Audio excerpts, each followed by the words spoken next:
Welcome back, and thank you for joining A Shark's Perspective. So super happy to welcome back a previous guest from way back on episode 30. Crazy to believe for me, that was over 200 episodes ago. And if you spent any time in digital marketing or MarTech, then you'll definitely recognize the name. Neil Patel is the well-known digital marketer and influencer who Forbes calls one of the top 10 marketers. He's a best-selling author, keynote speaker, and the founder of Crazy Egg, Hello Bar, KISSmetrics, and Neil Patel Digital. He was also recognized as a top 100 entrepreneur under the age of 30 by former President Obama and a top 100 entrepreneur under the age of 35 by the United Nations. And on this episode, we'll discuss paid search, social media, influencer marketing and followers, content, being a new dad, COVID-19, and a lot more. So let's tune in to the legendary Neil speak with a legendary shark on this episode of A Shark's Perspective.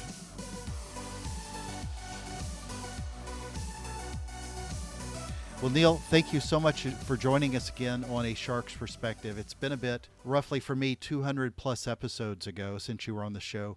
Could you please describe how much your life has changed since episode 30? Or do you even remember it at all?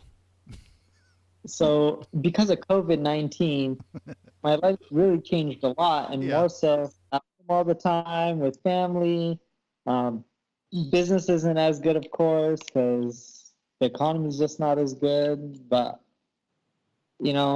all you can hope for is people get better, less people die. And business is a side effect. Sure, I would like business to get better, but I'd rather have people not getting sick and living longer. So. Agreed.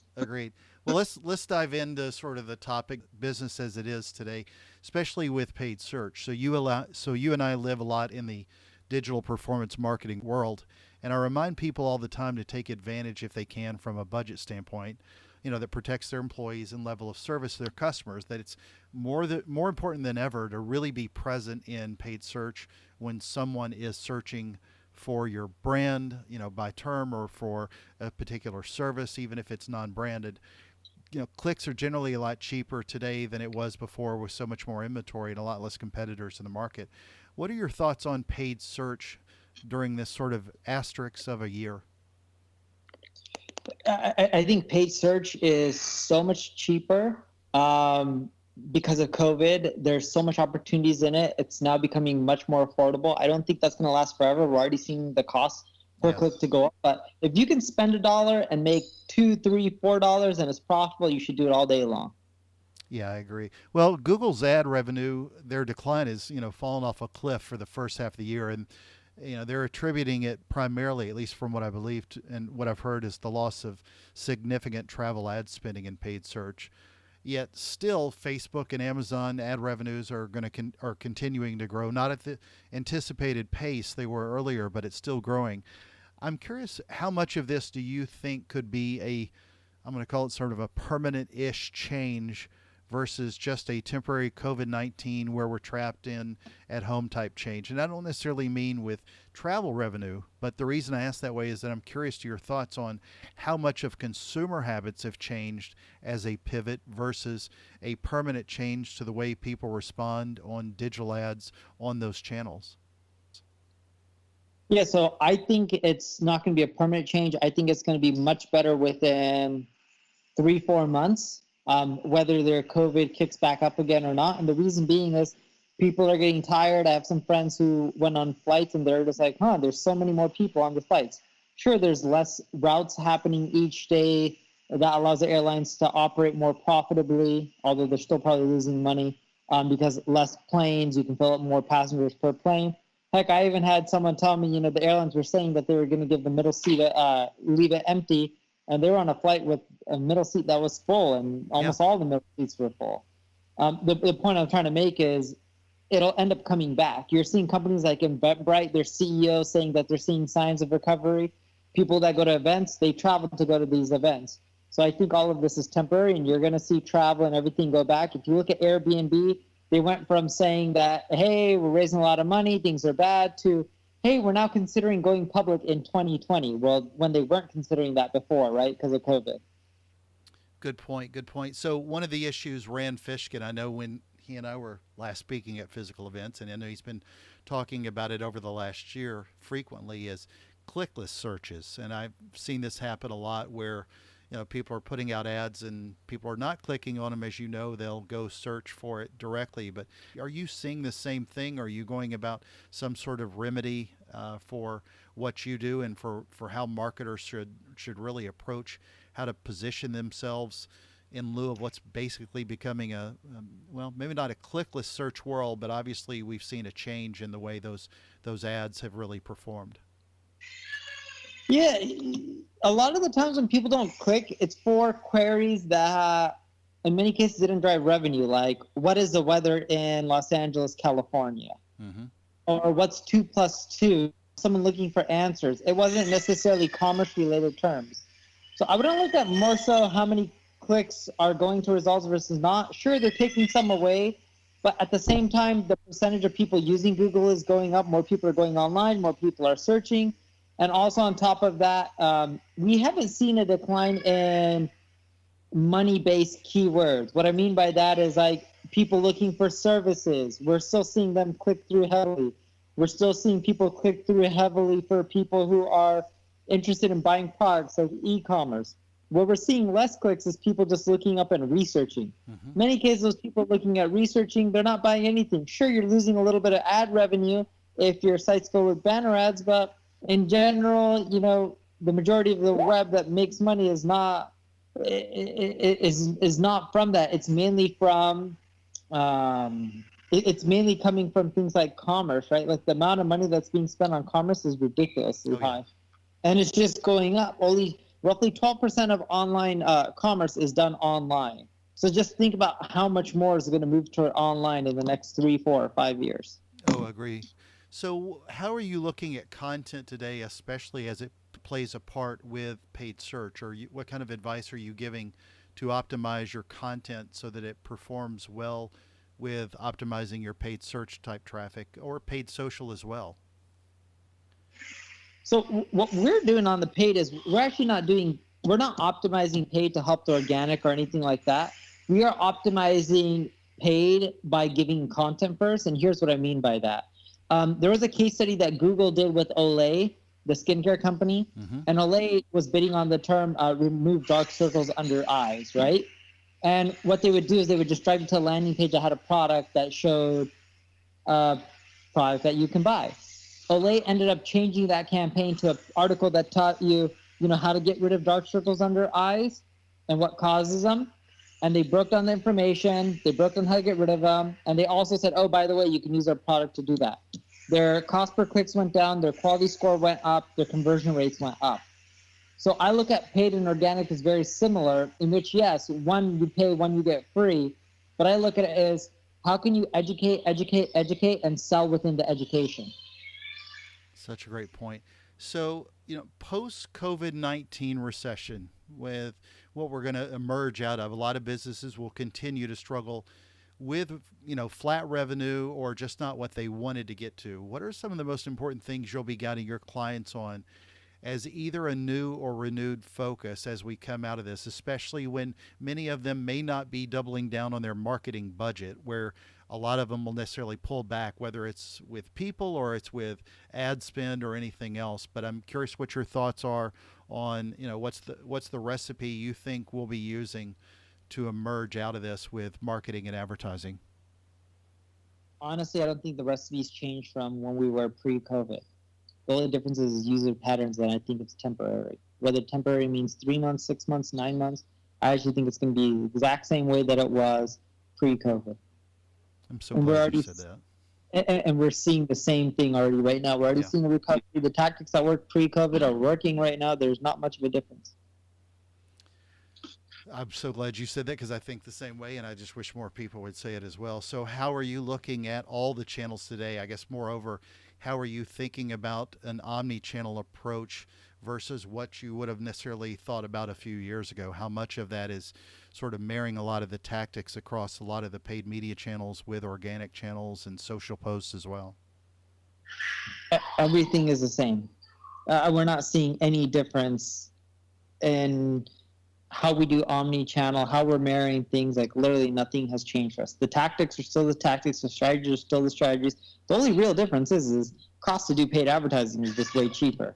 Although it's not as cheap as it was compared to a few months ago, but it's climbing back up in its costs. Hmm. Well, you and I share a love for optimization, something I think not enough marketers spend time on every day. And I'm always curious because I hear you talk about this a lot. Why do you think that's not a focus enough for optimization? Uh, See, for some reason, I don't know why people don't care for optimization. Maybe they don't have enough traffic as a volume. I think that's one big portion. Two, optimization is like it's a numbers game. You got to do a lot of experiments. Most don't work. Yeah. Some will work. Most don't hit big. And the ones that do work, it gives you little incremental gains, and you have to do a ton of them to make it work. Like it's so tedious. It's so experimental. It's so hit or miss. It can be demoralizing, right? Because you're just like, man, this sucks. I did all these experiments, none work.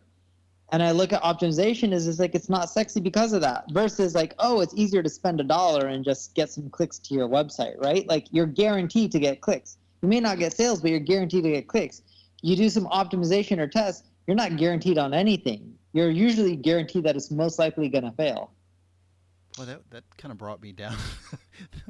That was a very good way of explaining it. I haven't really I look at it a little bit more as maintenance, but no, that's such a smart way to think about it because it people also get so married to the bright shiny objects of the other channels so often. So, I've heard you speak before about influencers as well, and a lot of advice is being given about followers and follower count. What I'd like to know what the advice is you would give to grow influencer following today. I've heard you speak about this on a few of your own shows.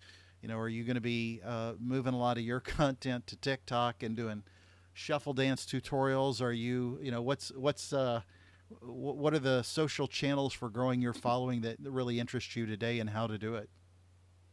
Sure. The social channels, the followings for me is Facebook, LinkedIn, Twitter, Instagram, same old ones. TikTok is amazing and great, but it's still new and up and coming, has a chance of being really big, but my core demographic's not on there yet. Uh, the same tactics that worked before. It's test out different content, see what works. Don't keep doing the same things over and over again because it gets stale. You got to end up going out there and just providing a ton of value and more than anyone else if you really want to do well. Because if you don't provide enough value, they're going to go to someone else's profile who is. But you brought this up on one of your shows. You were talking about how people were growing Instagram followers with groups, and I can't remember what it was that you talked about. Does that ring a bell at all? Like the way I look at growing Instagram followers is there's a few things that I've seen that work really well right now. One is you go live, Mm-hmm. okay? Mm-hmm. Two is you do cross promotions with other influencers. So I'll post your post, you post my post from your wall, Mm-hmm. and then people follow you. The other thing that I love doing, like, how we're doing this podcast interview over Skype?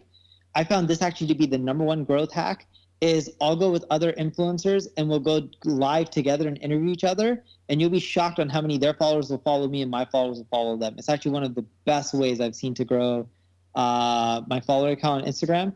Instagram also loves comments, so try to encourage comments, Yeah. and then you go from there. So No, sounds good. So I asked you one time, I guess last show, I asked you once before about one of your goals being to share what you've learned with others. It's also made you just a phenomenal go-to resource for a lot of marketing and digital advertising professionals looking to learn. What do you attribute to the success of your own podcast show? I mean, you guys are what, a million plus per month on downloads? I mean, that's a pretty significant click, and you guys have done you worked with multiple hosts. What do you sort of attribute to the success of the show? consistency, Really? consistency, trying to put out. I think it's decent content. I would say it's good, but I don't want to be arrogant. Um, Putting out consistent, decent quality, if not good quality content. No, it's fantastic content and it's short content. That's one of the things I love about your show. Whereas I'll go, 30 minutes to an hour deep with somebody. A lot of times I often wish I was just doing a, 5-minute show. And it reminds me every time I listen to your show about how Walmart's, you know, optimize their site by increasing page speeds all the time. So I love it. It's just a consistent reminder for me when I listen to it. So last question. So being a dad, I also asked you about something I heard you talk about previously. with you spending time with your dad. Now you're a dad. So being a dad and being an entrepreneur is not one of the easiest things to be, especially being an agency owner during a pandemic. How are you doing with the work dad balance? I'm doing pretty good. It is a bit tougher. For example, during this interview, my daughter's running around and screaming, and you may have heard her a few times. And she wants stuff, and this is like, okay, I got to do this. It's like harder to focus. That's been the hardest part, in which you got your child, you love him to death. Saying no is always hard, and you have to say no. And it's also, how do you prioritize, right? Like, I got to work as well and pay the bills, but at the same time, I got to try to give attention. I think COVID made it harder than anything else because there's no separation. Everything's in the same household. It doesn't matter if you close the door. They'll try to open up the door and come right on in. They don't care. No. She's how old now? She's one. One. Wow. Well, just wait and see. So, Neil, I didn't get to ask you this back on episode 30, but I asked this question of all my guests on a shark's perspective because my nickname's Shark, and I love to know, what is your favorite kind of shark and why? My favorite kind of shark is the one that goes out there and hunts and tries to kill and gets to eat whatever they want to eat. And I know that sounds crazy, but it's a dog-eat-dog world in business. If you're not out there and you're not aggressive, you're going to get stomped on and crushed by your competitors. Damn right. So, well, Neil, it's that special time in my show. Are you ready for the 5 most interesting and important questions that you're going to be asked today? I'm ready. All right. Number 1, Mad Men or Silicon Valley? Mad Men. I hear your co-host bring up Silicon Valley all the time, so I just wondered.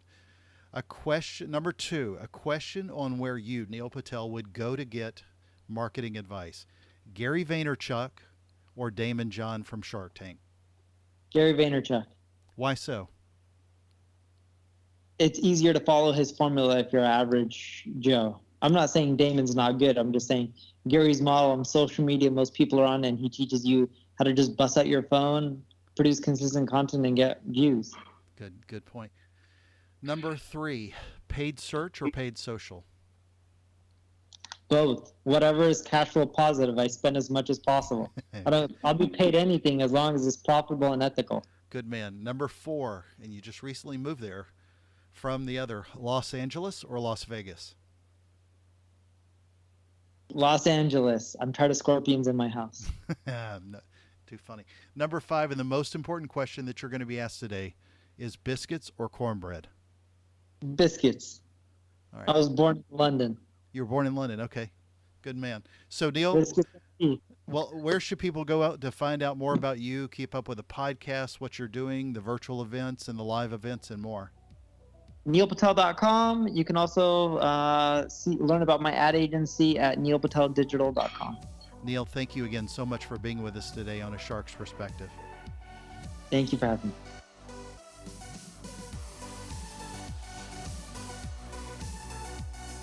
So there was my conversation with Neil Patel, the well-known digital marketer and influencer who Forbes calls one of the top 10 marketers. He's a best-selling author, keynote speaker, and the founder of Crazy Egg, Hello Bar, KISSmetrics, and Neil Patel Digital. He was also recognized as a top 100 entrepreneur under the age of 30 by President Obama and a top 100 entrepreneur under the age of 35 by the United Nations. Let's take a look at 3 key takeaways from my conversation with him. First, so this is not a blanket answer or approach by any means, but if you have the money to take care of your employees, keep excellent service to your customers, keep the lights on, etc., then paid search is well worth the spend.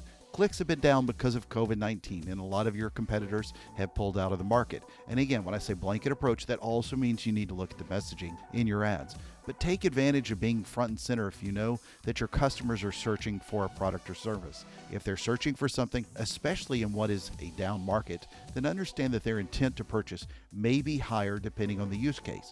They're still likely doing research, but it depends on the use case. You still should work on creating amazing content that ranks, but paid search still continues to perform well and drive growth for a lot of brands, or Google and Bing be out of business, and of course they're not. Second, clickless searches are still a problem. People spray and pray bad keywords that don't convert. So many people try to grab every word possible, but are those costs all bad? Well, it depends. What you really need to continue to do is focus on, as he calls, Focus on those money-based keywords that perform well, and then make the determination if they drove intent, interest, or any other related traffic through some other source or channel rather than just that immediate click. Wasting money is bad, but just make sure you judge correctly the cost of an impression and don't demonize it for the wrong reason. Third, while optimization isn't sexy, the incremental adds up. It doesn't shine with metrics like a lot of channels do, but again, the long-term incremental adds up on optimization. Spend time on optimization rather than just the bright, shiny objects. Help make those incremental changes to help people find you, but also help them convert as well. Got a question? Send me an email to kenneth@asharksperspective.com. Thank you again for the privilege of your time.